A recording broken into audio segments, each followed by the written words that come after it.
High বন্ধুরা, আমি নলিতা বলছি। বন্ধুরা, আজকের এই গল্পটি সম্পূর্ণ শুনলে তোমাদের ওটা আর স্থির থাকবে না। কথা দিচ্ছি, শেষে গিয়ে তোমাদের ওটা অনেক হালকা লাগবে। তো চলুন আসল গল্পে চলে যাই। বিয়ের পরের দিনেই আমার জামাই এসে বলল, আপনার মেয়ে আমাকে খুশি করতে পারছে না, এবং এই কথা বলেই সে আমার মেয়েকে ছেড়ে চলে গেল। এই কথা শুনে আমার যেন মাথায় আকাশ ভেঙে পড়ল।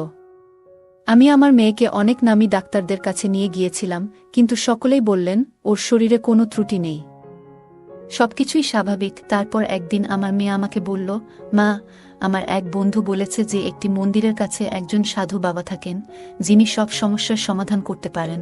তাই আমি মেয়েকে নিয়ে সেই সাধুর কাছে গেলাম। সেখানে সাধু বাবা বললেন, একে 7 দিন আমার এখানে থাকতে হবে।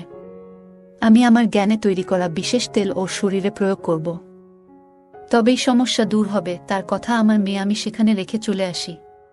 কিন্তু আমার মনে অনেক ভয় শুরু হয় মেয়েকে একা রেখে আসার কারণে। তাই আমি মেয়েকে দেখতে সাধু বাবার কাছে যাই। সেখানে গিয়ে যা দেখলাম তাতে আমি অবাক হয়ে গেলাম। সাধু বাবার ঘরের দরজা খুলতেই চোখ গেল পাশের একটি ঘরে। সেই দৃশ্য দেখে আমার হৃদয় থমকে গেল। মনে হচ্ছিল যেন মাথা ঘুরে পড়ে যাব। আমার মেয়ে কিভাবে এমন কিছু করতে পারে তা বিশ্বাস হচ্ছিল না। সাধু বাবা, বন্ধুরা, আজকের গল্পটা অনেক বেশি স্পেশাল। আশা করি তোমাদের ভালো লাগবে। তাই গল্পগুলো ভালো লাগলে ভিডিওটি লাইক, শেয়ার এবং চ্যানেলটি সাবস্ক্রাইব করো। আমার নাম রুমি, আর আমার মেয়ে আমার জীবনের একমাত্র সহায়। আমার স্বামী আমার মেয়ের জন্মের কিছুদিন পরই মারা যান। তবে স্বামীর রেখে যাওয়া সম্পত্তির কারণে আমাদের অর্থের কোনো অভাব হয়নি। স্বামীর সমস্ত সম্পত্তি আমার নামে করে যাওয়ায় আমাদের জীবন বেশ সচ্ছল ছিল। স্বামীর চলে যাওয়ার পর আমি একাই আমার মেয়েকে বড় করে তুলেছি। যখন সে বিয়ের যোগ্য হয়ে উঠল, আমি তার বিয়ের আয়োজন করতে শুরু করলাম। বিয়ের প্রস্তুতির জন্য আমার শাশুড়ি ও জেঠানি গ্রামের বাড়ি থেকে এসে সাহায্য করলেন, যার ফলে মেয়ের বিয়েটা খুব সুন্দরভাবে সম্পন্ন হয়। তখন আমি খুবই খুশি ছিলাম যে মেয়ের বিয়ের সমস্ত দায়িত্ব ঠিকঠাকভাবে শেষ হয়েছে। বিয়ের কিছু রীতিনীতি বাকি ছিল, আর আমি সব আত্মীয়স্বজনদের বিয়েতে আমন্ত্রণ জানিয়েছিলাম। সবাই আমার সাথে অত্যন্ত ভালো ব্যবহার করেছেন, কখনো কোনো সমস্যা তৈরি হয়নি। তবে বিয়ের পরে আমার মেয়েকে সেখানে একা রেখে আসতে আমার মন কিছুতেই স্থির হচ্ছিল না। তাকে একা রেখে আসা যেন ঠিকঠাক মনে হচ্ছিল না। তাই আমি আবার ফিরে গেলাম মেয়ের কাছে। সেখানে পৌঁছে যা দেখলাম তাতে আমার মাটি যেন পায়ের তলা থেকে সরে গেল। আমার স্বামীর অনুপস্থিতি যেন আমার জীবনে তেমন কোনো শূন্যতা তৈরি করেনি। চারপাশের সবাই নিজের মতো করে আমাকে সহায়তা করছিল। তাদের এই ভালোবাসা ও সহযোগিতায় আমার চোখে জল এসে গেল। আমার মনে হচ্ছিল, যদি আজ আমার স্বামী বেঁচে থাকতেন তাহলে মেয়ের বিয়েতে কতটাই না খুশি হতেন। কিছু দিনের মধ্যেই আমার মেয়ের বিয়ে ধুমধাম করে সম্পন্ন হল। সে তার শ্বশুর বাড়ি চলে গেল। বিদায়ের সময় আমি খুব কেঁদেছিলাম, কারণ সে ছিল আমার স্বামীর শেষ স্মৃতি। কিন্তু মেয়েরা তো একদিন না একদিন শ্বশুরবাড়ি চলে যায়। তাই আমি মেয়ের সুখী জীবনের জন্য ঈশ্বরের কাছে প্রার্থনা করলাম। সবকিছু মিটে যাওয়ায় আমার মনে এক শান্তি এলো। আমি ভগবানের কাছে কৃতজ্ঞ ছিলাম যে তিনি আমার মেয়েকে ভালো একটি পরিবার দিয়েছেন। পরের দিন হল ঘরে বসে আমি মেয়ের স্মৃতিতে অশ্রুসিক্ত হচ্ছিলাম। এই পৃথিবীর নিয়মটাই অদ্ভুত। সারা জীবন নিজের হাতে বড় করে তোলার পর মেয়েকে একদিন অন্য কেউ এসে নিজের ঘরে নিয়ে যায়। কাঁদতে কাঁদতে যখন মনে একটু হালকা অনুভব করছিলাম, তখন পাশের ঘর থেকে আমার ফোনের ঘণ্টি বাজতে লাগল। মেয়ের চলে যাওয়ার পর অতিথিরাও ধীরে ধীরে বিদায় নিয়েছিল। কেবল ঘনিষ্ঠ কয়েকজন আত্মীয় ঘরে রয়ে গিয়েছিল, যারা সবাই ঘুমিয়ে পড়েছিল। কিন্তু আমি তখনও হল ঘরে একা বসেছিলাম। বিয়ের পরদিনই মেয়ের অনুপস্থিতিতে বাড়িটা একেবারে ফাঁকা ফাঁকা লাগছিল। একদিনের মধ্যেই যেন সব বদলে গেছে। ঘরে একা বসে থাকতে অস্বস্তি হচ্ছিল, তাই একটা গভীর শ্বাস নিয়ে নিজের ঘরে চলে গেলাম। কিন্তু ততক্ষণে ফোনের রিং বন্ধ হয়ে গেছে। বিছানায় শোয়ার আগে মেয়ের সুখের জন্য আবারও ভগবানের কাছে প্রার্থনা করলাম, যেন সে তার নতুন সংসারে সুখী থাকে। পরের দিন অতিথিরাও বিদায় নিল, আর আমি পুরোপুরি একা হয়ে গেলাম। আমার বাড়ির কাজের লোকের কাজ শেষ করে চলে যেত, ফলে বাড়িতে আমি একাই থাকতাম। আজ মেয়ের বিয়ের দ্বিতীয় দিন, আর গৃহপরিচারিকা কাজ দ্রুত সেরে এসে জিজ্ঞেস করল সে একটু আগে যেতে পারে কিনা। তার কাজ শেষ হয়ে যাওয়ায় তাকে অনুমতি দিলাম। কিছুক্ষণ পরে আমার জামাই মেয়েকে নিয়ে হঠাৎ বাড়িতে চলে এলো। মেয়েকে দেখে খুব খুশি হলাম, কিন্তু জামাই যখন বলল যে সে মেয়েকে আমার কাছেই রেখে যাবে, তখন আমি স্তব্ধ হয়ে গেলাম। এত শীঘ্রই সে মেয়েকে ফিরিয়ে দেবে ভাবিনি। মনে হলো হয়তো কোনো রীতি বা অনুষ্ঠান বাকি আছে, তাই তারা এসেছিল। কিন্তু জামাই বলল, আপনার মেয়ে আমাকে খুশি রাখতে পারছে না, তাই আপনি ওকে নিজের কাছেই রাখুন। এই কথা শুনে আমার লজ্জায় মাথা নত হয়ে গেল। কিভাবে কথা বলবো বা কি প্রশ্ন করব তা কিছুই বুঝতে পারছিলাম না। মেয়েও মাথা নিচু করে দাঁড়িয়েছিল। জামাই যখন মেয়েকে রেখে চলে যেতে চাইল, তখন আমি তার হাত ধরে বোঝানোর চেষ্টা করলাম। আমি বললাম, দয়া করে এমনটা করবেন না। আমি ক্ষমাপ্রার্থী যদি কোনো ভুল হয়ে থাকে। আমি ওকে বুঝিয়ে বলবো। ও এখনো নতুন, সংসার জীবনের অনেক কিছুই জানে না। যদি কোনো ত্রুটি হয়ে থাকে তবে আমি আপনার কাছে ক্ষমা চাইছি। এত তাড়াতাড়ি সিদ্ধান্ত নেবেন না। দয়া করে ওকে আবার নিজের বাড়িতে নিয়ে যান। আমার মনে হচ্ছিল, যদি লোকে শুনতে পায় যে বিয়ের পরের দিনই জামাই আমার মেয়েকে ছেড়ে দিয়ে গেছে, তাহলে কত কথাই না উঠবে। কিভাবে মানুষকে বোঝাবো আর তাদের প্রশ্নের কি উত্তর দেব? লোকে যদি আমার মেয়ের চরিত্র নিয়ে কিছু বলে, আমি সেটা সহ্য করতে পারবো না। সত্যি কি আমার মেয়ের কোনো ভুল ছিল, নাকি জামাই আমাকে মিথ্যে কিছু বলছে, এখনো জানি না। তবে আমার কথা তার উপর কোনো প্রভাব ফেলল না। সে আমার দিকে তাকালো না, বরং হাত ছাড়িয়ে বলল, আপনার মেয়েকে এখানেই রেখে যাব, এবং চলে গেল। তখন আমার মনে নানা প্রশ্ন জাগতে লাগল। হয়তো মেয়ে কিছু বলতে অস্বীকার করেছিল, হয়তো তাদের মধ্যে কোনো ঝগড়া হয়েছিল। চোখে জল নিয়ে মেয়ের দিকে তাকালাম, দেখলাম সেও কাঁদছে। তাকে নিয়ে ঘরের ভেতর এসে বসলাম। এরপর আমি মেয়েকে নামকরা ডাক্তারদের কাছে নিয়ে গিয়ে পরীক্ষা করালাম। কিন্তু সব ডাক্তারই বললেন যে সে সম্পূর্ণ সুস্থ, ওর মধ্যে কোনো ত্রুটি নেই।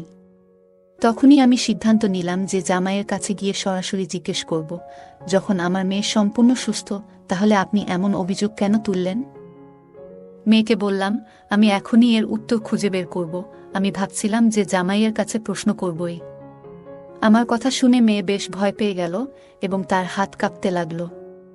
সে বলল, মা প্লিজ, তুমি ওকে কিছু বলো না। কে জানে ও তোমার কথা শুনবে কি না। যদি রাগ করে আমাকে ছেড়ে চলে যায় বা অন্য কিছু করে বসে। মেয়ের কথা শুনে আমার মন আরও জটিলতায় ভরে উঠল। আমি লক্ষ্য করছিলাম, এই বিষয়ে কথা বলার সময় মেয়ে চোখ সরিয়ে কথা বলে, যা আমার কাছে অদ্ভুত লাগছিল। কিন্তু মেয়ের জন্য সবকিছু চুপচাপ সহ্য করছিলাম। আমার মন তখন দ্বিধায় ছিল, কার ভুল আর কার কথা সত্যি। সত্যটা জানা আমার জন্য সহজ ছিল না, তবে তাড়াহুড়ো করে কিছু সিদ্ধান্ত নেওয়া ঠিক হবে না। কিছুক্ষণ পর আমরা গাড়িতে উঠে বাড়ির পথে রওনা দিলাম, কিন্তু সেই প্রশ্নগুলো মাথায় ঘুরতেই থাকল। মনে হচ্ছিল এমন কিছু হয়তো আছে যা আমি এখনো বুঝে উঠতে পারিনি। হয়তো জামাই মেয়েকে পছন্দ করে না এবং অন্য কাউকে পছন্দ করে, তাই সে আমার মেয়েকে দোষ দিচ্ছে, নাকি সত্যিই আমার মেয়ের মধ্যেই কোনো ভুল আছে। এইসব চিন্তা আমাকে আচ্ছন্ন করে রেখেছিল। এইসব ভাবতে ভাবতেই কখন যে আমরা বাড়ি পৌঁছলাম টের পাইনি। কিছুক্ষণ পর মেয়ে নিজের ঘরে চলে গেল। রাতের খাবার শেষে সে আমার জন্য চা বানিয়ে এনে আবার নিজের ঘরে চলে গেল। কিছুক্ষণ পর সে শান্ত কণ্ঠে আমার কাছে এসে বলল, মা, আমার এক বান্ধবী বলেছে গ্রামের বাইরে এক মন্দিরের পাশে একজন সাধু বাবা থাকেন, যিনি সব সমস্যার সমাধান করতে পারেন। যদি সেখানে যাই হয়তো কিছু সমাধান মিলবে। মেয়ের কথা শুনে অবাক হলাম। বললাম, ঠিক আছে, তুই যদি তাই চাস তবে আমরা সেখানে যাব। ভাবলাম, যদি সত্যিই সেই সাধু বাবার কাছে কোনো সমাধান থাকে, তবে হয়তো মেয়ের জীবন আবারও সুন্দর হয়ে উঠবে। আমার সম্মতি পাওয়ামাত্রই মেয়ে যেন তাড়াহুড়ো করে প্রস্তুত হয়ে গেল। তার এমন তাড়াতাড়ি দেখে একটু অবাক হলেও বেশি মনোযোগ দিলাম না। আমরা সাধু বাবার কাছে যাওয়ার জন্য রওনা হলাম এবং কিছুক্ষণ পর সেখানে পৌঁছলাম। কিন্তু সেই জায়গার পরিবেশ দেখে কিছুটা চমকে গেলাম। সাধারণত যেখানে সাধু বাবার কাছে ভিড় থাকে সেখানে আজ কেউ নেই। চারপাশে অদ্ভুত নীরবতা আর এক ধরনের অস্বস্তিকর অনুভূতি ছিল। আমি আর মেয়ে সেই কক্ষে প্রবেশ করলাম আর চারপাশে চোখ বুলিয়ে দেখলাম। সাধু বাবার কাছে পৌঁছেই মেয়ের পরিস্থিতির সব কথা বললাম। তিনি মনোযোগ দিয়ে সব শুনলেন এবং বললেন, আপনার মেয়েকে 7 রাত এখানে থাকতে হবে। আমি তাকে বিশেষ তেল দিয়ে মালিশ করব। এসব বলতে গিয়ে তিনি একবারও আমাদের দিকে তাকালেন না। তার দৃষ্টি নিচু ছিল আর তিনি মন্ত্রপাঠে ব্যস্ত ছিলেন। তার এমন আচরণে আমার ভেতরে কিছুটা অস্বস্তি হচ্ছিল। কিন্তু ঠিক কী ব্যাপারটা অস্বাভাবিক মনে হচ্ছে তা বুঝতে পারছিলাম না। মেয়েকে সেখানে 7 দিন রেখে যাওয়ার চিন্তা মন থেকে মেনে নিতে পারছিলাম না, তবুও যেন পরিস্থিতির চাপে বাধ্য হলাম। মেয়ের জীবনে শান্তি ফেরানোর জন্য আমি এই সিদ্ধান্ত নিলাম। কারণ জানতাম সমাজে তালাকের কালিমা নিয়ে মেয়ের বেঁচে থাকা সহজ হবে না। ধনী হোক বা গরিব, আমাদের সমাজে দোষ সবসময় মেয়ের ঘাড়েই পড়ে, তাই নিজের মনকে শক্ত করে তাকে সেখানে রেখে বাড়ি ফিরে এলাম। কিন্তু বাড়িতে এসেও মন যেন ওই সাধু বাবার কাছেই পড়ে রইল। সবকিছু যেন কিছুটা অস্বাভাবিক ঠেকছিল। বারবার মনে হচ্ছিল আমি কি কোনো ভুল কিছু করলাম নাকি। আবার বিকেল হতে না হতেই মনে হলো আবারও সেখানে যাওয়া উচিত। প্রথমে ভাবলাম কিছু খেয়ে একটু শান্ত হয়ে যাই, তারপরই যাব। কিন্তু মনের মধ্যে অশান্তি এতটাই বাড়তে লাগলো যে আর অপেক্ষা করতে পারলাম না। বাড়ি থেকে বেরিয়ে সেখানে ফেরার জন্য প্রস্তুতি নিলাম, তৈরি হচ্ছিলাম, তখন হঠাৎ পাড়ার এক মহিলা আমাকে ডেকে বললেন, এই রাতবেলায় কোথায় যাচ্ছ? সব ঠিক আছে তো? তোমাকে বেশ চিন্তিত লাগছে। তার কথা শুনে থমকে গেলাম। কিছু না বলে বেরিয়ে গেলে হয়তো সে সন্দেহ করত আর প্রশ্ন করতেই থাকত, অন্যদেরও জানিয়ে দিতে পারত। তাই বললাম, না, তেমন কিছু না। মায়ের কাছে যাচ্ছি, মনটা খারাপ লাগছে, মাকে খুব মনে পড়ছে। আমার মাকে সবাই চিনত, মাঝে মাঝে তিনি আমার এখানে 1 সপ্তাহের জন্য এসে থাকতেন। তখন পাড়ার সবাই তার কাছে আশীর্বাদ নিতে আসত, মাও তাদের সবার সঙ্গে খুব আন্তরিকতার সঙ্গে মিশতেন। আমার মুখ থেকে মায়ের কথা শুনে প্রতিবেশী বললেন, হ্যাঁ, তুমি ঠিকই বলেছ। তোমার মেয়ের বিয়ে হয়েছে বলে হয়তো একটু একাকিত্ব অনুভব করছ। বলে তিনি আমার পাশে এসে দাঁড়ালেন এবং নানা বিষয়ে কথা বলতে শুরু করলেন।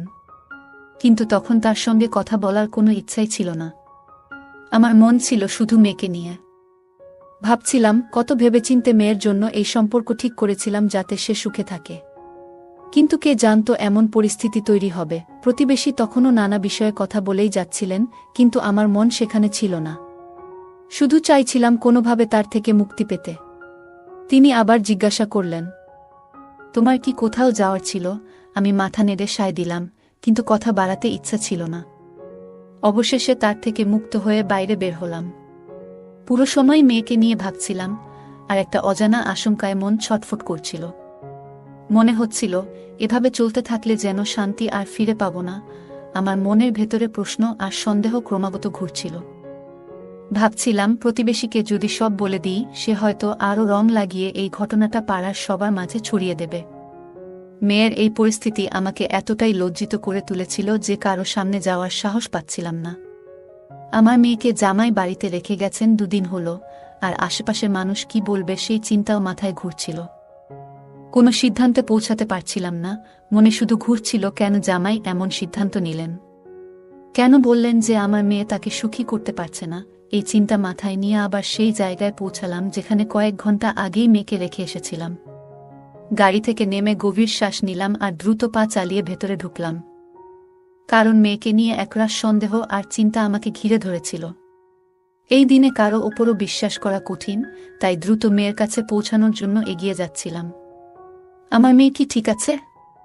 জানি না 1 ঘন্টায় সে কেমন আছে। সাধু বাবার ঘরের দরজা খুলতেই চোখ গেল পাশের একটি ঘরে। সেই দৃশ্য দেখে আমার হৃদয় থমকে গেল। মনে হচ্ছিল যেন মাথা ঘুরে পড়ে যাব। মেয়ে কিভাবে এমন কিছু করতে পারে তা বিশ্বাস হচ্ছিল না। দেখলাম মেয়ে সামনে বসে, আর 30 বছরের মতো এক যুবক, যাকে সবাই সাধু বাবা বলতো, তার মাথা মেয়ের কোলে রেখে শুয়ে আছে। দুজনেই হাসতে হাসতে কথা বলছিল। আমি বাইরে থেকেই তাদের কথাগুলো শুনতে পাচ্ছিলাম। সেই যুবক বলছিল, তোমার বিয়ের খবর শোনার পর থেকে এক মুহূর্ত স্বস্তিতে কাটাতে পারিনি। আমার মেয়ে তার হাত ধরে মৃদু হেসে বলছিল, এই জন্যই তোমাকে তোমার কাছে নিয়ে এসেছি, যেন তুমি নিশ্চিত হও যে আমার স্বামী আমাকে কখনো স্পর্শ করেনি। আমি এমন ব্যবস্থা করেছি যাতে আমরা সবসময় একসঙ্গে থাকতে পারি। আমার স্বামী আমার মুখও আর দেখতে চাইবে না। মেয়ে শান্তভাবে তার হাত ধরে কথা বলছিল, এবং আমার ভেতরটা ক্রমশ পুড়ে যাচ্ছিল। এতদিন আমি জামাইকে ভুল বুঝছিলাম, আসল দোষটা যে মেয়ের তা জানতে পেরে নিজেই হতবাক হয়ে গেলাম। তাদের কথাগুলো আর সহ্য করতে পারছিলাম না, তাই রাগের মাথায় দরজা ঠেলে খুলে দিলাম। দরজা খোলার শব্দে দুজনেই চমকে উঠে দাঁড়াল। ঘরের ভেতরে ঢুকে আমি মেয়ের হাত ধরে তাকে এক চড় মারলাম। তারপর বললাম, এমন কাজ করার সময় তোমার একবারও লজ্জা হলো না? মায়ের কথা একবারও মনে পড়ল না? একা হাতে তোমাকে মানুষ করেছি, আবারও তার গালে এক চড় কষালাম। আমার এই রূপ দেখে সেই কথিত সাধু মেয়েকে বাঁচানোর জন্য এগিয়ে এলো, কিন্তু আমার রাগ দেখে চুপচাপ মাথা নিচু করে দাঁড়িয়ে রইল।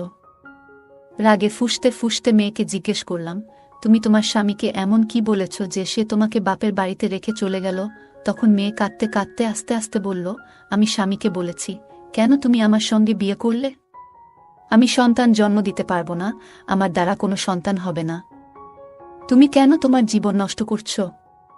আমাকে ছেড়ে দাও, আমার মা তোমাদের সবার সাথে প্রতারণা করেছে। মেয়ের মুখ থেকে এই কথা শুনে মাথায় হাত দিয়ে বসে পড়লাম। এতটাই রাগ হলো যে মনে হলো তার গলা টিপে ধরে সব শেষ করে দিই। আমার মেয়ে এমন কৌশলে সবকিছু করল কিভাবে? আমি তো কখনো এমন শিক্ষা দিইনি। তবু কেন এমন পথে সে হাঁটল? তখন মেয়ে মাথা তুলে বলল, মা, আমি ওকে ভালোবাসি আর তাকেই বিয়ে করব। সে তখন নির্ভয়ে আমাকে তার কথাগুলো বলছিল, সাহস নিয়ে মুখের উপর বলছিল। কিন্তু সেই সময় আমি কিছু বলিনি, তাকে টেনে নিয়ে বাড়িতে চলে এলাম। বাড়িতে ফিরে তাকে বুঝানোর চেষ্টা করলাম, দেখো মেয়ে, আবেগে ভেসে কোনো সিদ্ধান্ত নিও না। জানি তুমি ওকে ভালোবাসো, কিন্তু ভাবো, এখন তোমার বিয়ে হয়ে গেছে, এখন তোমার একজন স্বামী আছে এবং তোমার জন্য নিজের সম্পর্কের দিকে মনোযোগ দেওয়া জরুরি। আমি তাকে অনেক বোঝানোর চেষ্টা করেছিলাম, কিন্তু সে আমার কোনো কথাই শুনতে চাইছিল না। অবশেষে নিরুপায় হয়ে আমি তাকে তার স্বামীর কাছে নিয়ে গেলাম। তার স্বামীর সামনে গিয়ে আমি সব সত্যি কথা বলে দিলাম এবং আমার মেয়ের পক্ষ থেকে ক্ষমাও চাইলাম। এটা শুনে তার স্বামী বলল, না, আমি আর তাকে আমার সঙ্গে রাখতে পারব না। যে মেয়ে অন্য একজনের জন্য নিজের স্বামীকে ছেড়ে দিতে পারে সে কখনো সুখী হতে পারবে না। আমি এত বড় মনের মানুষ নই যে সব কিছু জেনে শুনে এমন একজন মেয়েকে গ্রহণ করব। আমি তাকে তালাক দেব এবং অন্য কারো সঙ্গে বিয়ে করব। আমি তার সামনে মাথা নত করে দাঁড়িয়েছিলাম। আমি জানতাম সে একজন খুব ভালো মানুষ এবং আমার মেয়ে তার সঙ্গে খুব সুখী হতে পারত। আজ না হোক কাল সব ঠিক হয়ে যাবে বলে আমি আশা করেছিলাম। কিন্তু আমার সমস্ত প্রচেষ্টা সত্ত্বেও সে আমার কথা মানেনি। অবশেষে তার স্বামী আমার মেয়েকে তালাক দিল এবং অন্য কারো সঙ্গে বিয়ে করল। এরপর আমি আমার মেয়ের বিয়ে সেই ব্যক্তির সঙ্গে দিয়ে দিলাম যাকে সে সত্যিই ভালোবাসত। সে তার প্রথম স্বামীকে স্পর্শ করতেও চায়নি, তাই আমি সিদ্ধান্ত নিলাম যে তার দ্বিতীয় বিয়ে সেই ব্যক্তির সঙ্গেই হওয়া উচিত যাকে সে ভালোবাসত। আমি আমার মেয়েকে রাগান্বিত হয়ে বললাম, আজ থেকে তোমার সাথে আমার আর কোনো সম্পর্ক নেই, আর কোনো দিনও আমার সামনে আসার চেষ্টা করো না। তোমার বাবা চলে যাওয়ার পর আমি একা তোমাকে বড় করেছি। তুমি তখন খুব ছোট ছিলে। চাইলে আমি অন্য কারো সাথে বিয়ে করে নতুন জীবন শুরু করতে পারতাম, কিন্তু আমি সেটা করিনি। তোমাকে সঠিক শিক্ষা ও ভালো জীবন দেওয়ার চেষ্টা করেছি যাতে তোমার কোনো অভাব না হয়। কিন্তু তার পরিবর্তে তুমি আমাকে কি দিলে? এই কথাগুলো বলে আমি তাকে বাড়ি থেকে বের করে দিলাম। কিভাবে সে এখন বাঁচছে, কেমন আছেন তার স্বামী, এসব নিয়ে আমি আর কোনো খোঁজ খবর রাখিনি। তার বিয়ে হয়েছে 7 বছর হলো, আর এই 7 বছরে একবারও সে আমার কাছে আসেনি। তবে হঠাৎ একদিন সে এসে আমার সামনে দাঁড়ালো এবং বলল, মা, আমি যে মিথ্যা বলেছিলাম যে আমি সন্তান সম্ভবা হতে পারি না, সেটা এখন সত্যি হয়ে গেছে। এই 7 বছরে আমি কখনোই মা হতে পারিনি। এখন শাশুড়ি আমার স্বামীকে অন্য কাউকে বিয়ে করার জন্য বলছেন, কারণ আমি তাকে কখনো বংশের উত্তরাধিকার দিতে পারবো না। এ নিয়ে আমাদের মধ্যে প্রায় ঝগড়া হয়। তাকে আমি বললাম, তুমি যে ভুল করেছিলে তার ফলই এখন ভুগছ। সে তখন আমার সামনে হাত জোড় করে বলল, মা, আমি তোমার কাছে অপরাধী, আমাকে ক্ষমা করে দাও। আমি তাকে বললাম, আমার কাছে ক্ষমা চেয়ে কোনো লাভ নেই, বরং তোমার প্রথম স্বামীর কাছে ক্ষমা চাও, কারণ তার কোনো দোষ ছিল না, তবুও তুমি তাকে তার অধিকার থেকে বঞ্চিত করেছিলে।